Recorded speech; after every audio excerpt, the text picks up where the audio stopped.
যে এনসিপির প্রোগ্রামে আসছে কিন্তু জানেই না তারা কোন প্রোগ্রামে আসছে। ৩৬ দিনের রাজনীতিবিদ তারা। আপনারা হয়তো দেখছেন আওয়ামী লীগ যে আগে শান্তি সমাবেশের নামে সমাবেশগুলো করতো, সেখানে সাংবাদিকরা আপনারাই কিছু মানুষকে জিজ্ঞেস করছেন যে আপনারা কোথায় আসছেন, কি প্রোগ্রামে আসছেন। ওখানেও কিন্তু তারা কিছু বলতে পারে নাই।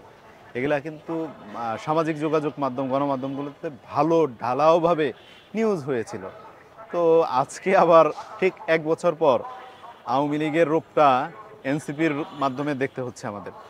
যে এনসিপির প্রোগ্রামে আসছে কিন্তু জানেই না তারা কোন প্রোগ্রামে আসছে।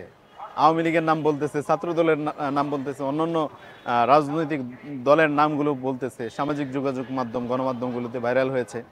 তো স্পষ্টভাবে আমরা মনে করি যে আসলে তাদের যে একটা একঘেয়েমি চরিত্রের কারণে, অভ্যাসের কারণে আজকে তাদের এই অধপতন। ছাত্রদের সরকার, তার মানে এনসিপির সরকার, এনসিপি অঘোষিতভাবে এই সরকারে আছে এবং তারা ক্ষমতার স্বাদ পাচ্ছে। তারা সরকার দলীয়, এখন তারা লুটপাট করছে, দুর্নীতির সাথে জড়িয়ে যাচ্ছে, বয়স অল্প, এখন যা দেখছে সামনে সবই রঙিন মনে হচ্ছে। রঙিন পর্দার পিছনে যে কালো পর্দা থাকে সেটা তাদের জানা নাই। ৩৬ দিনের রাজনীতিবিদ তারা। ৩৬ দিন যাবৎ তারা আন্দোলন করে রাজনীতিবিদ নিজেদেরকে মনে করেছে।